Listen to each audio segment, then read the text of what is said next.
106.2 The Voice of Love, kekasih Tuhan, masih melanjutkan kebersamaan kita dalam program Bincang Pagi bersama dengan Pendeta Monang Siahaan dari Surabaya Prayer Center. Kami tadi berbincang tentang dewasa rohani. Kekasih Tuhan, silakan Anda bisa bergabung bersama dengan kami. Telepon boleh 0315046.000, SMS WA 081333060000. Anda bisa bertanya, berdiskusi, ataupun bersaksi berkaitan dengan apa yang kami perbincangkan.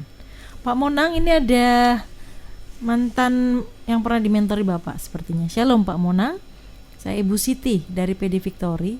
Semoga Bapak masih ingat. Ya, semoga masih ingat ya. Ingat nggak Pak? Sudah cukup lama. Sudah cukup lama ya. Saya saat ini masih bergumul, tapi terus terang saya kurang disiplin Pak. Sampai suatu saat saya melihat ada sebuah acara yang mewawancarai seorang artis yang melewati ujian hidup yang mirip saya. Tapi akhirnya beliau menang saat melewati padang gurun untuk sekian tahun perjalanan yang harus dilewati dalam ketaatan. Saya sangat diberkati dengan acara tersebut, sesuatu yang dulu saya dapatkan dari nasihat Pak Monang, tapi baru sekarang saya berani ambil keputusan. Terima kasih Pak Monang sudah pernah mementori saya. Tuhan Yesus memberkati Bapak. Ya, sama-sama Bu Siti. Ya. Apa yang pernah kita lakukan? Pak Monang mungkin sudah lupa-lupa ingat ya. Apa yang saya ajarkan gitu. Ya, lepas dari itu menanam Mbak ya, menanam sesuatu. Ya, ada hal yang mungkin dia bisa lihat dan ya teruslah maju di dalam Tuhan. Ya, setiap situasi yang diizinkan Tuhan terjadi kan untuk membentuk otot-otot rohani kita supaya semakin kuat. Ya. Baik, berikutnya ada 0127 yang bergabung. Shalom Pak Monang. Bagaimana kalau kita melewati masa-masa sulit? Bisa lewat tetapi pasangan kita justru retak di masa seperti ini. Dia seperti kecewa kepada Tuhan karena seumur hidupnya sudah mengikut Tuhan dan melayani Tuhan, tetapi kondisi berat seperti saat ini justru dia merasa bahwa Tuhan tinggalkan dia. Ya, untuk masalah seperti ini kan klasik ya, karena kita harus menempatkan iman kita pada proporsi yang benar. Artinya begini, bahwa situasi sesulit apapun bukan menjadi sebuah jaminan bahwa kita mendasarkan iman kepada situasi itu.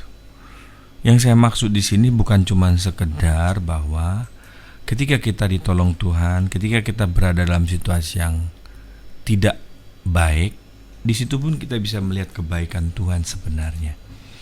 Jadi jangan mengukur Tuhan dari hasil atau berkat yang kita terima, karena nanti kita bisa salah. Tetapi ingat bahwa kekristenan itu bukan cuma sekedar dinalar atau konsep. Kekristenan itu adalah kita mengenakan hidup, memilih jalan hidup yang dihidupi oleh Kristus. Jadi kalau kita melihat penderitaan Yesus dari sisi yang hanya kekalahan, kita mungkin akan berkata ngapain ikut Tuhan. Tapi kita melihatnya dari yang komplit ya. Sampai ada seorang hamba Tuhan berkata, ya ada penderitaan, ada kemuliaan. Jadi itu sebuah rangkaian yang memang kita tidak bisa berkata juga bahwa harus menderita, tidak. Tapi yang jelas dalam konteks ini bahwa kita harus membentuk iman kita itu sesuai dengan proporsi yang dikatakan oleh kitab suci, bukan kepada perasaan kita yang kadang mood berubah-ubah seperti itu, atau bukan juga sebuah garansi bahwa ikut Tuhan itu pasti tidak ada masalah. Nah, justru di situ kita harus benar-benar jangan salah dalam menilai kita mengikut Tuhan pasti semuanya beres, tidak. Atau ada jaminan bahwa kalau sudah ikut Tuhan pasti semuanya seperti yang kita harapkan. Tidak seperti itu. Ya, mungkin advice atau masukan saya untuk ibu adalah dampingi suami, karena mungkin di situasi tertentu iman dia belum seperti yang kita harapkan.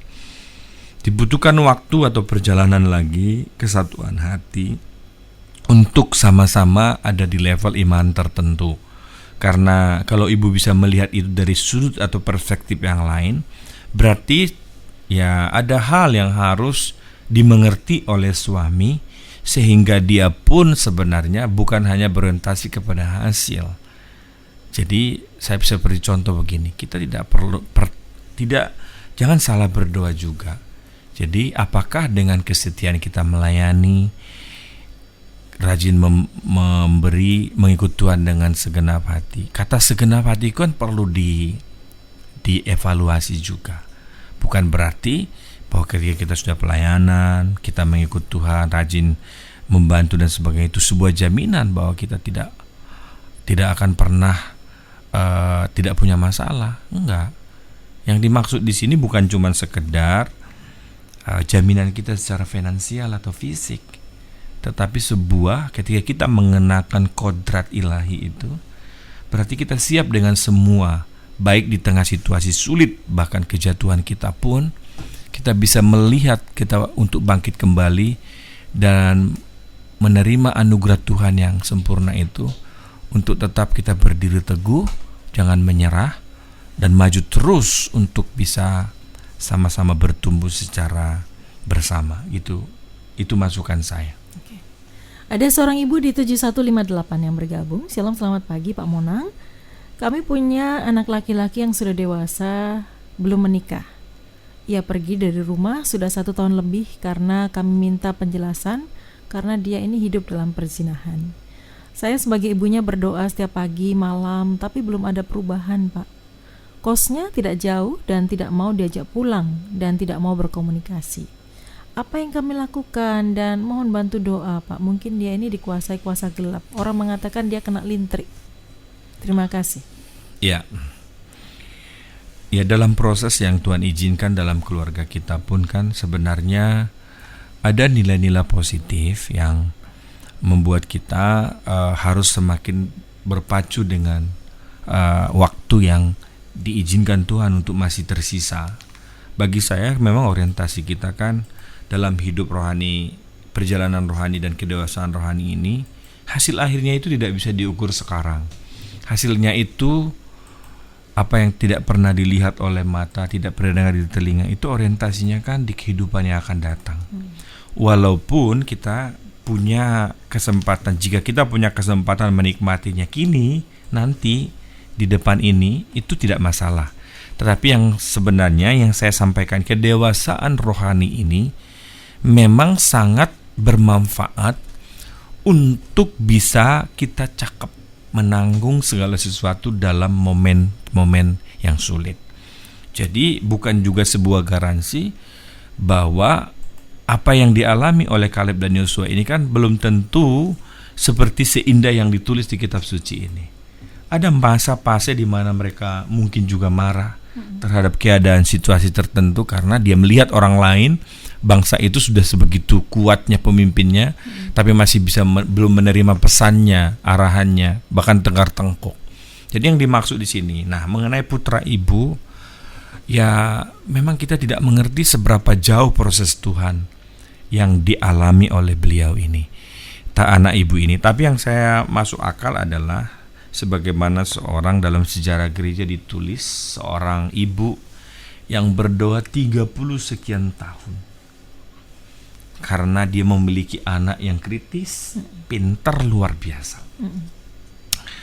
Tapi karena dia begitu ya mungkin tidak berterima dengan nasihat orang tuanya, sampai nama ibu ini adalah Monica, yang punya anak Agustinus, seorang bapak gereja, dan dia berdoa bertahun-tahun, 30 tahun kurang lebih kalau tidak salah ya baca ya.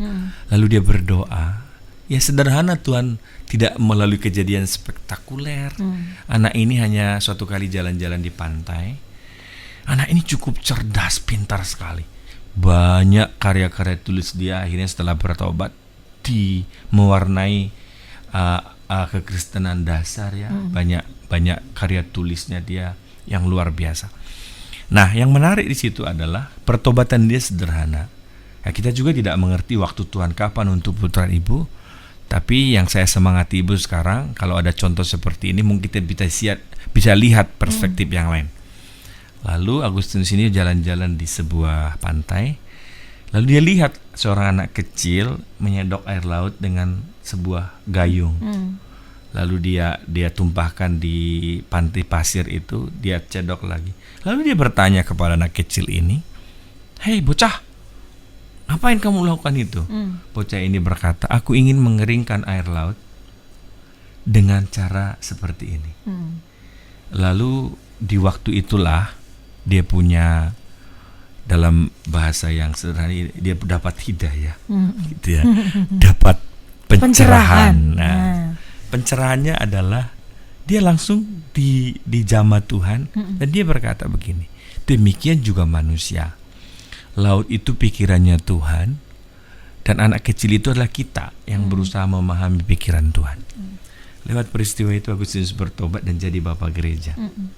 Maksud saya begini, kalau saya berikan semangat seperti ini, kita tidak mengerti proses apa yang dilakukan oleh, yang dialami oleh anak ibu. Ibu sudah posisi tepat menegur.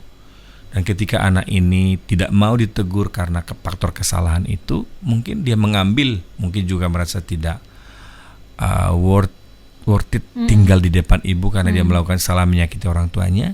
Biarkan proses itu, dan saya sarankan ibu tetap berdoa, tetaplah berharap bahwa di waktu perkenanan Tuhan, Tuhan akan mengutus hamba-hambanya.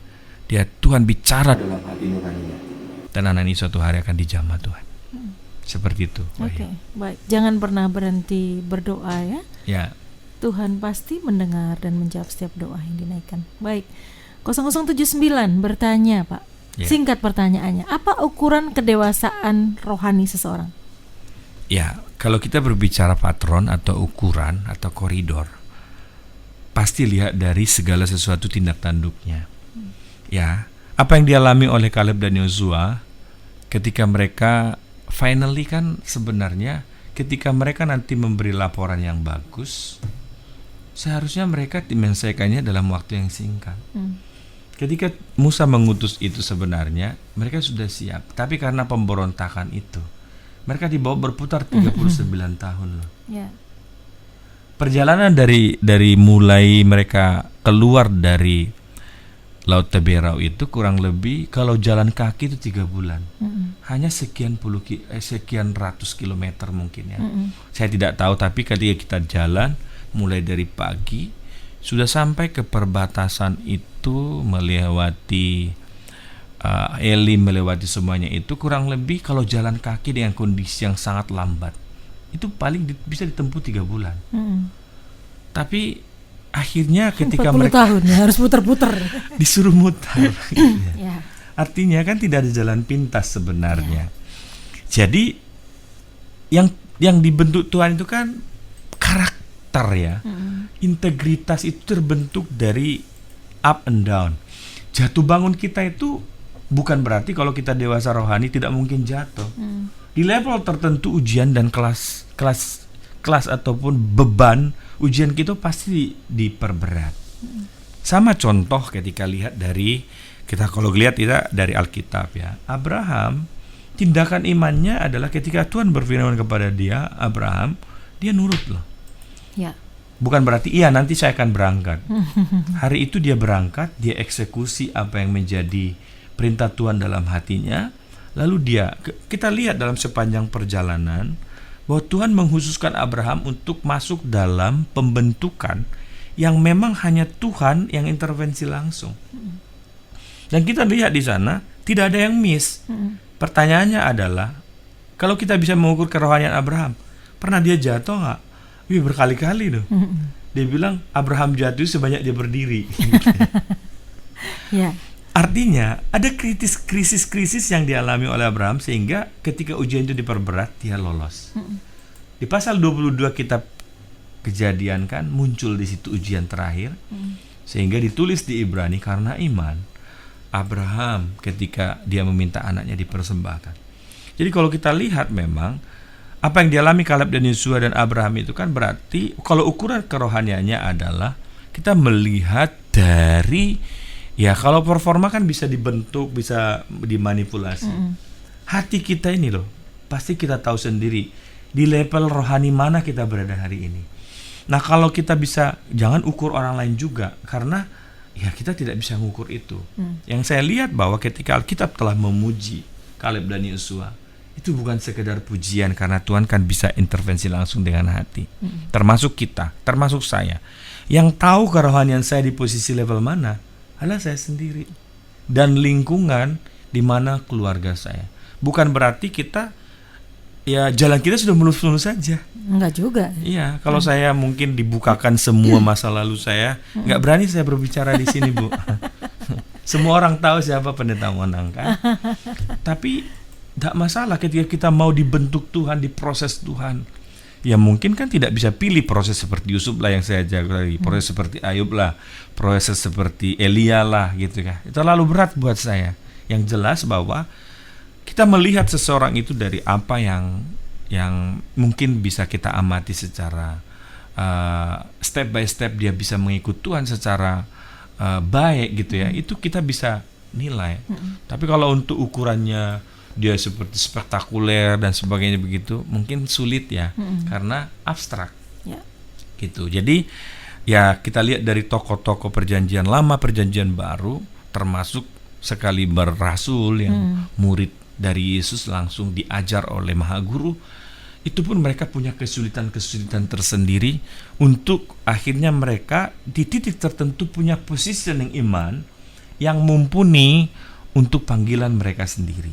Jadi tujuannya sebenarnya bukan hanya sekedar keluarga, tapi dalam kerangka besarnya perjalanan kita kan adalah sebuah perjalanan panjang menuju kekekalan.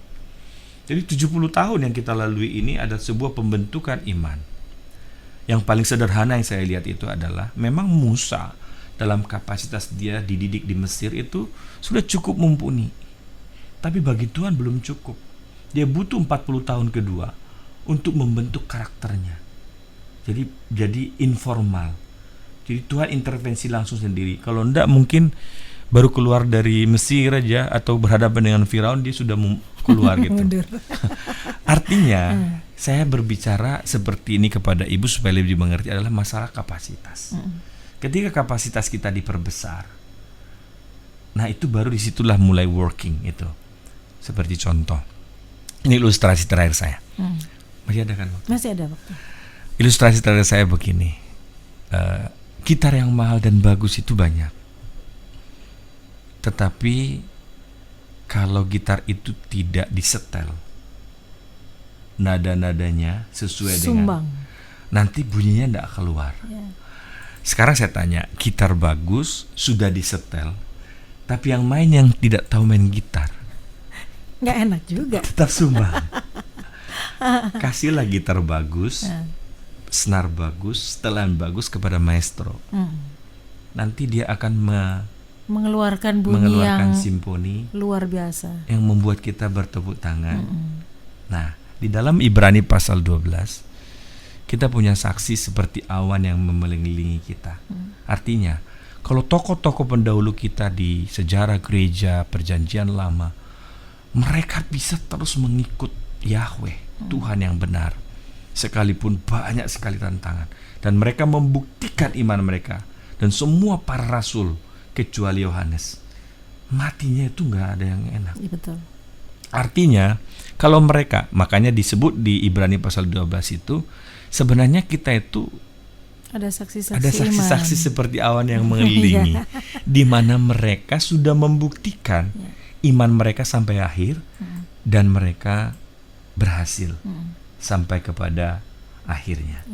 Nah, ini yang saya maksudkan kepada ibu supaya semangat bahwa ukuran atau kita pasti Tuhan berikan kepekaan. Kalau kita bertumbuh dengan baik, kita juga punya kepekaan rohani untuk menilai baik itu hamba Tuhan, Tuhan berikan damai sejahtera dan sebagainya. Itu adalah kepekaan. Karena pasti kalau Tuhan sudah mau berkarya, dia pakai. Seperti yang saya katakan tadi, gitar bagus itu bagus. Tapi kalau tidak disetel bagus, suaranya juga tak jelas. Ya. Dan disetel tuh ditarik loh, di stretching supaya bunyi dawai itu keluar. Gitu. Tapi ingat, kalaupun gitar bagus, senarnya bagus, setelannya bagus, yang main nggak bisa, nggak keluar tuh. Nah, fals.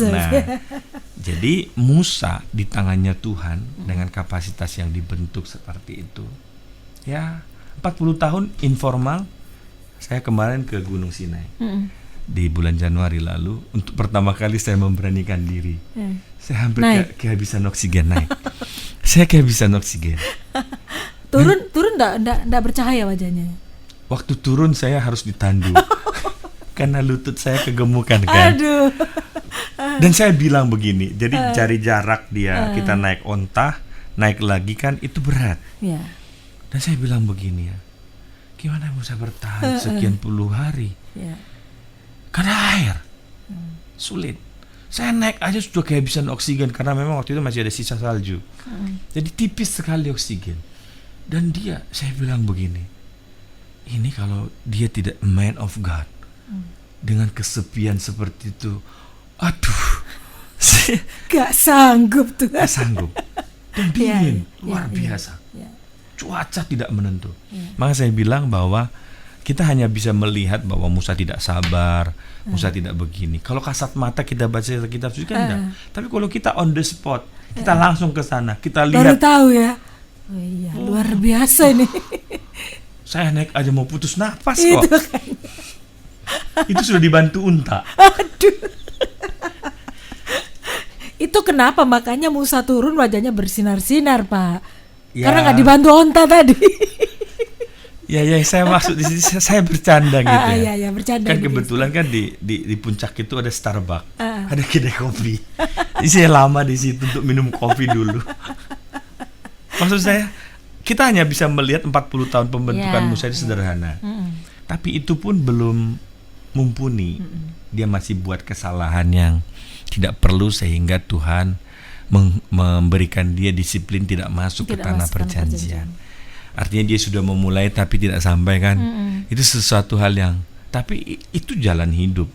Kualitas iman itu kan selalu berdampak kepada hasil ataupun kepada perjalanan iman kita, bukan hanya di sini, tapi nanti di perjalanan panjang kita menuju kekekalan. Seperti itu mungkin masukan saya. Baik, Pak Monang, bisa disimpulkan dari perbincangan kita dan silakan tutup dalam doa. Ya, jadi kekasih Tuhan sebenarnya hari-hari ini, situasi ini akan banyak membentuk kita menjadi manusia-manusia rohani yang tidak hanya memikirkan perkara-perkara materi, physically, seperti yang kita harapkan hari-hari ini. Ingat bahwa selama kita di dunia ini, situasi sulit seperti ini bisa mungkin terulang berkali-kali. Tetapi harapan kita adalah bahwa ada kehidupan yang menanti kita di kehidupan kekekalan bersama Kristus. Kita memerintah bersama Kristus. Maka jangan pernah lewatkan, jangan pernah anti terhadap pertumbuhan rohani. Jangan menganggap sepele pertumbuhan rohani Bapak Ibu kekasih Tuhan sekalian. Usahakanlah diri kita tetap memelihara persekutuan dengan Tuhan, mengikut Tuhan apapun keadaan yang kita alami hari ini. Kita akan tetap mengikut Tuhan dengan sepenuh hati. Tuhan memberkati. Mari kita berdoa. Bapa, kami bersyukur kalau ada perbincangan kami di waktu yang singkat tidak bisa mewakili semua kebenaran-Mu yang begitu luas dan tak terpahami. Tetapi kami percaya di hadirat Tuhan ada banyak anak-anak Tuhan yang mengharapkan hari ini. Mereka punya pembimbing rohani, punya mentor rohani, punya orang-orang yang Tuhan pakai untuk menolong kekasih-kekasih Tuhan untuk bangkit kembali dari semua macam problematika hidup yang memang sedang nyata kami hadapi hari-hari ini. Ada kesulitan finansial, ada banyak masalah dalam relationship, ada pergumulan kami dengan anak-anak, ada pergumulan kami dengan situasi pandemi COVID-19 ini. Kami tahu itu tidak mudah Tuhan, tetapi kami mau meniru, mau meneladani sikap dan Kaleb dan Yosua yang terus mengikut Tuhan sekalipun sulit perjalanan mereka, banyak tantangan. Oleh karena itu, mari Tuhan bangun setiap kekasih-kekasih Tuhan untuk terus fokus sama perjalanan iman, tidak menganggap sepele masalah rohani dan pengiringan dengan Tuhan ini. Saya berdoa supaya setiap yang mendengarkan siaran ini, mereka juga dibangkitkan imannya lagi untuk bersemangat lagi. Sekalipun ada kesulitan belum selesai, tapi kami yakin di perjalanan iman kami, pertolongan Tuhan, kehadiran Tuhan akan selalu kami rasakan. Berdoa untuk sangkakala yang terus boleh mengudara dengan semua macam ragam pergumulan. Kami doakan supaya tetap akan terus boleh eksis, diberkati Tuhan dalam berbagai bidang. Terima kasih juga Wahyu yang sudah memandu, serta seluruh kekasih-kasih Tuhan yang mungkin hari ini sakit. Tuhan tolong supaya berikan pencerahan-pencerahan baru, supaya di masa-masa sulit ini kami semua, baik hamba-Mu, semua jemaat Tuhan, boleh bertahan dan selalu berharap bahwa di balik semua kabut tebal ini ada pelangi kasih Tuhan yang akan kami rasakan. Terpujilah nama-Mu Tuhan, berkati firman-Mu ini supaya terus berkembang, dan siapapun yang mendengarnya boleh bangkit imannya oleh karena Kristus. Di dalam nama Tuhan Yesus kami bersyukur dan berdoa. Amin. Pak Monang, terima kasih sudah menjadi berkat. Tuhan memberkati, Pak. Ya Wahyu, sama-sama. Tuhan Dan memberkati. kekasih Tuhan, tentu sudah kebersamaan kita dalam program Bincang Pagi. Kekasih Tuhan dimanapun Anda berada, pastikan kita memiliki tingkat kedewasaan rohani dengan tetap melekat kepada Tuhan dan bergantung sepenuhnya kepada Tuhan, mengikut Tuhan dengan segenap hati. Dan butuh mentor, tetapi porsinya Anda harus tahu benar bagaimana Anda ambil hal yang baik dari mentor Anda, dan yang buruk tidak usah diambil. Saya Wahyu Widiawati pamit undur. Selamat pagi, selamat beraktivitas. Tuhan Yesus memberkati.